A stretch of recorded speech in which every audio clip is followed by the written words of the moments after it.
From the News Channel 5 Network, this is SportsLine.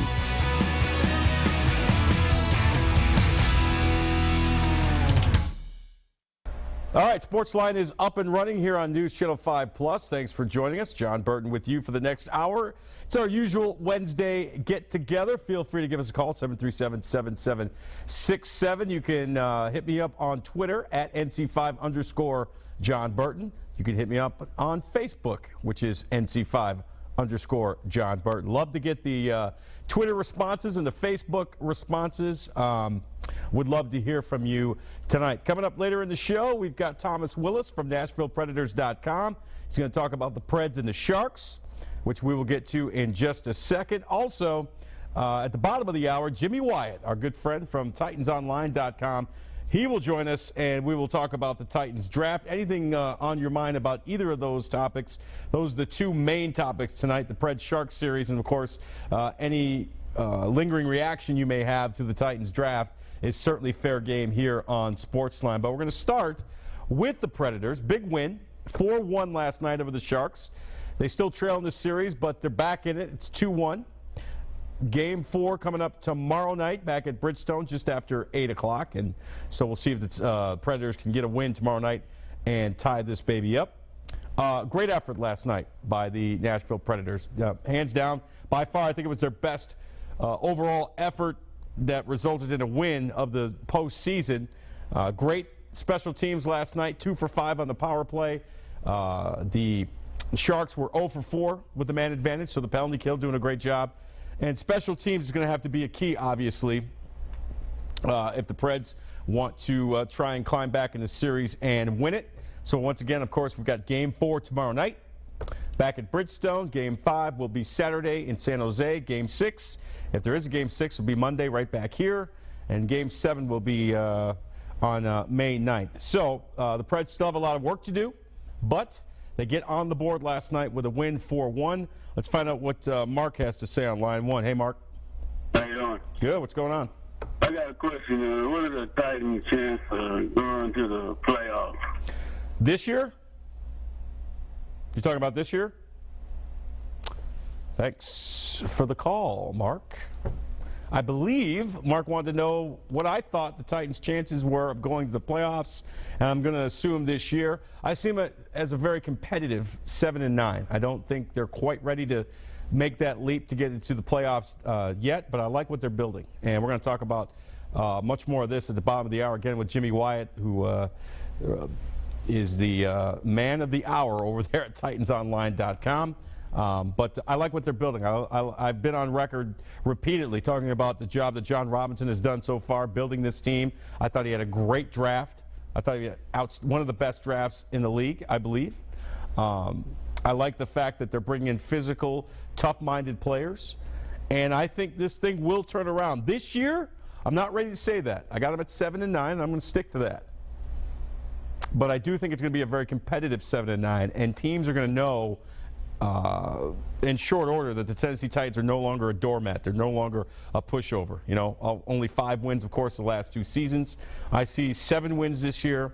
Obviously, 7-9 is probably not going to get into the playoffs. But next year, the year after that, based on what they're building, good young offensive line, franchise quarterback in place, 2 workhorse running backs that they can go to with DeMarco Murray and Derrick Henry.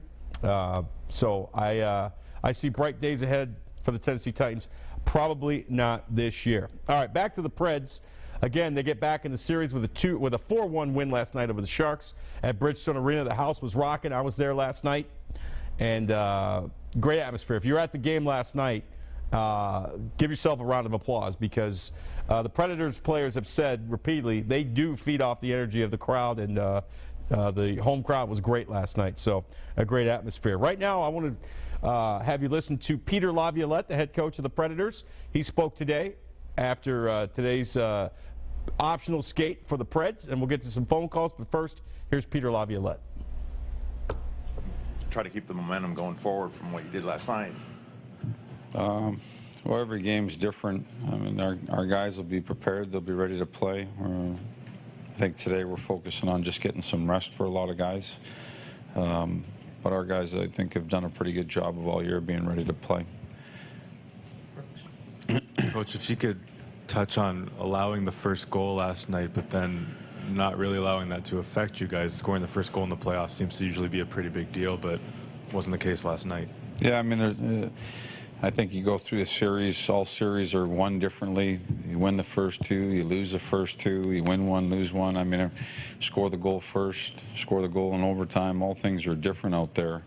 I don't think there's any set pattern or any set method that has to actually determine why you win or why you lose. I think our guys were ready to play last night. It was kind of a fluky thing that happened on the ice. And the good thing, as you mentioned, is that the response I thought was good, just to stay focused and to keep playing the game the way we did. I thought we were pretty consistent through the 60 minutes, but sometimes that can derail you a little bit, and I don't think it did. Yeah.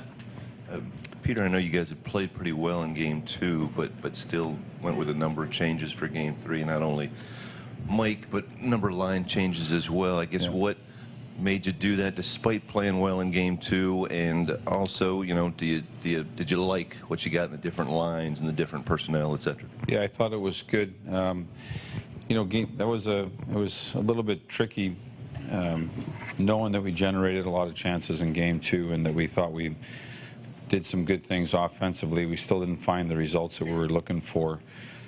So that's, if you weren't getting the chances and you weren't getting the looks, then it's easy to change things up. But that, I did have to think about that one, because there was a lot of good things we did. I said that after the game, that we're going to pull the positives. I think I looked more at the body of work and talked to the coaches about the body of work and just not getting the production that we were looking for. And just thought that changing the lines and giving different looks might maybe hit the reset button for some players, get some of those players on the board and contributing offensively. What did you think of how the changes worked out? Well, it was good. I mean, you know, I thought last night just the chances that we generated, I thought it was a little bit tighter in Game 3 than it was in Game 2 for us. But to get some of those guys on the board like Nealer and Phillip, and Colin still remains consistent with his play. I thought it was good. The lines seemed to have pretty good jump, pretty good chemistry together, and not bad for a one game without any practice on it. Peter, I'm not sure how much you care about matchups against the Sharks forward lines, but were you happy with how things kind of turned out with the matchups? And do you think it's turning into more of a special team series than maybe a lot of people thought at the start? I think special teams always factors in on a game-by-game basis. If you can win that battle, there's a good chance that you can win the game, but there's still a lot of 5-on-5 hockey that has to be played. You know, even if each team has 6 minutes of power play and penalty kill each, that's 12 minutes, that leaves 48 that have to be played somewhat 5-on-5, and you've got to be able to play those 5-on-5 minutes well and to your advantage if you can. But there's no question that specialty teams always factors into it. What was the first part of your question? Oh, as far as getting the matchups you wanted last night. Yeah, I mean, every coach I think looks at matchups differently and what they try to get and what they think is important. And you know, at home ice, it's always a little bit more of an advantage. Peter, 7 of the 8 goals the Sharks have scored have come in the third period. Going in last night to the third, did you talk to him about that? Was there anything different done, or was it just simply better execution? That's I saw that stat yesterday. That's seven of them in the 2 series, right? Not just ours. No, just our series.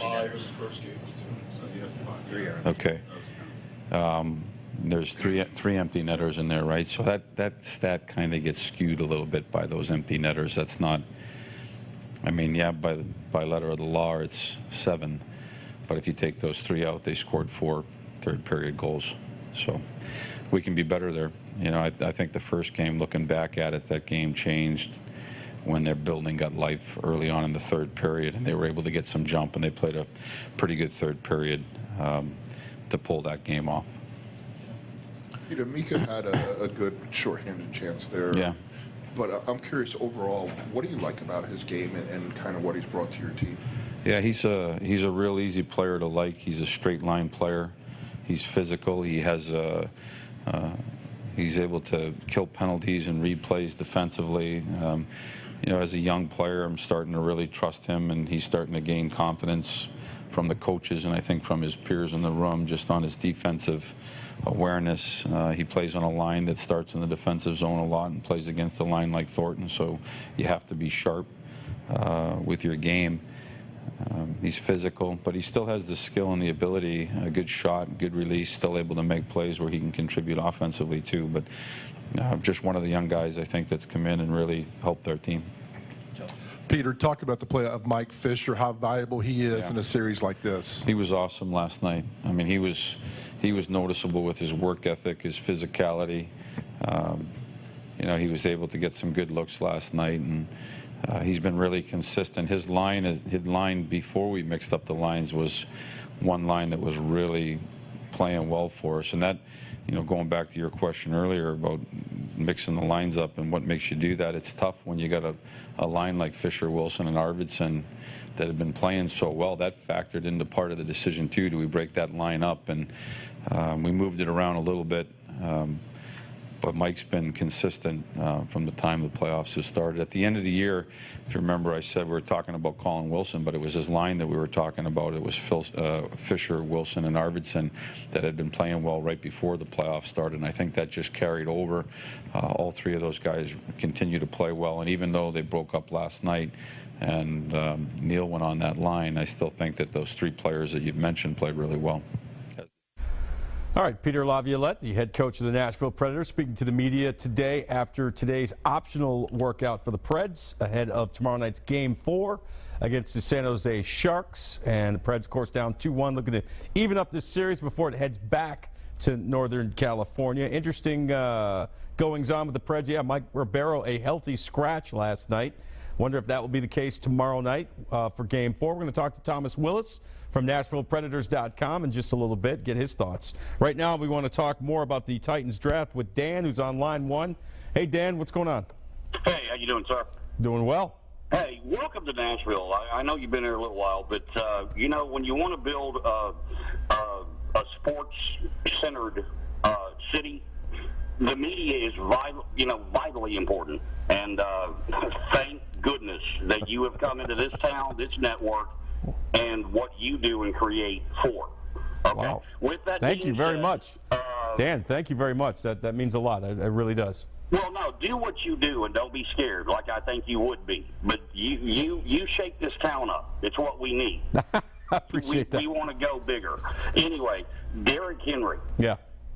All the talk of 500 carries in 2 games last year, I think that's crazy. He's a world-class athlete, of course, and he's so young. And when you put in the NFL, you put in Nick Saban, you put in what he can possibly add to the Titans. The most shocking, I could not believe. I literally jumped through my roof when the Tennessee Titans got Derrick Henry. A lot of people did, yeah. I'm not taking away anything from DeMarco. I was born in Fort Worth, Dallas. I literally am old enough. I remember Nate Newton, and when I watched Jimmy Johnson and that offensive line. Sure. Literally in practice. Okay, so I was blessed with that. But anyway, way past that. Are you kidding me? With the offensive line that we're getting, yeah. I'm just worried about our defense. What do you think our weaknesses are on defense after the draft? Secondary is still a concern. Michael Griffin's not here anymore. Who's going to step in at safety? I love the Kevin Byard draft. I really do. The pick, I should say. I think he's going to come in, and don't be surprised if Kevin Byard out of MTSU winds up starting opening day. I think the world of that kid. That guy was a leader at MTSU, 19 career interceptions. He was a go-to guy for Rick Stockstill, and I think he's going to come in here and do great things. I want to go back to your point on Derrick Henry. Obviously he was a very productive running back at Alabama. 2,200 yards last year, won the Heisman Trophy. The thing that concerns me about Derrick Henry is his running style. The guy's 6'3", and I came here in a roundabout way from New York. I've been a Giants fan my whole life. And I remember Brandon Jacobs, 6'4", 270-pound running back, Yeah, he would truck you. But you being a Cowboys fan or following the Cowboys, you know about Brandon Jacobs. I had some bad memories of him.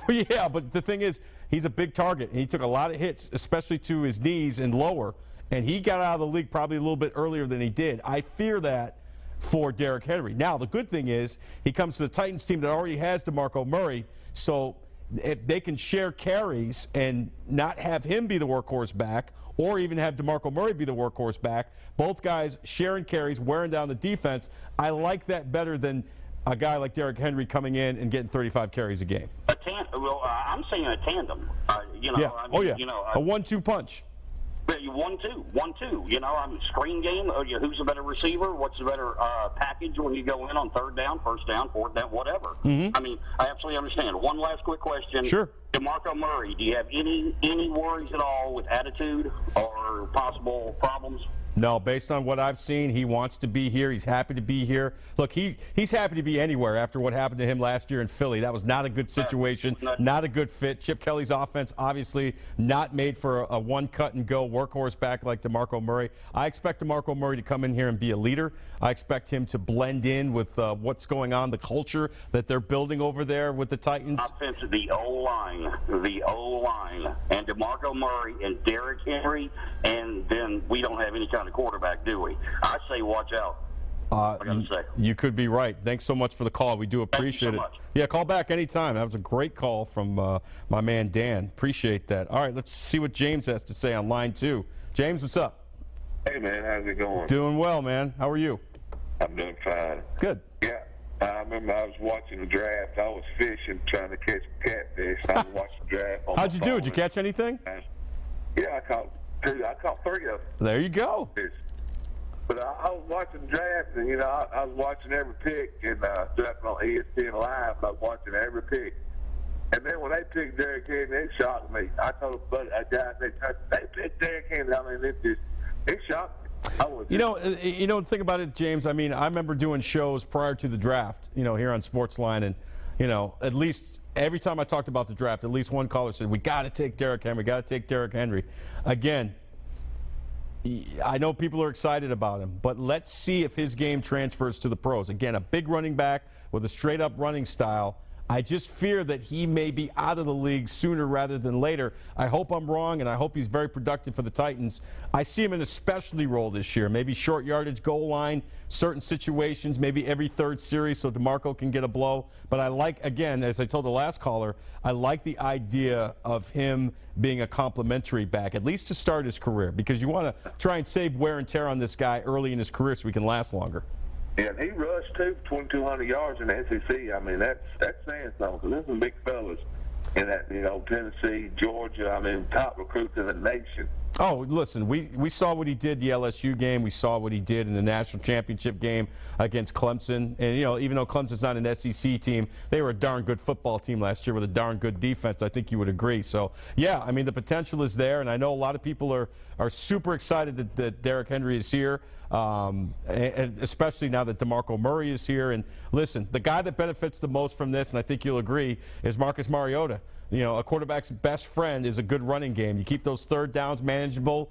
You get into your 4-minute offense when you're protecting a lead in the fourth quarter, wearing down that defense. You got 2 big, strong physical backs that can do that. So this is going to take a lot of heat. Plus, you got Jack Conklin on one side, Taylor Lewan on the other side, possibly Tritola in at one guard. So and big old Ben Jones there at center. So they're building a physical smash mouth running game. Very reminiscent to the ones that I saw covering the Pittsburgh Steelers the last decade or so. Yeah, I'm excited. I just hope he can pick up the blitzes and catch out of the backfield. I just hope he can pick up that. I know he had a little trouble in Alabama doing that, but if he can do that, I think it's a good move. I do. I think it brings a lot of excitement to Tennessee, and I'm looking forward to it. Well, rest assured, Sly Kroom will coach up Derrick Henry with his pass protection and his pass catching. You can rest assured on that. Thanks so much for the call. Keep those calls coming, folks. Love talking draft with you. Love talking about what the Titans did. We're going to have Jimmy Wyatt from TitansOnline.com. He's going to join us at Bob of the Hour. But next up, we're going to continue our Preds talk. Thomas Willis from NashvillePredators.com will join us, and your phone call. Stay with us.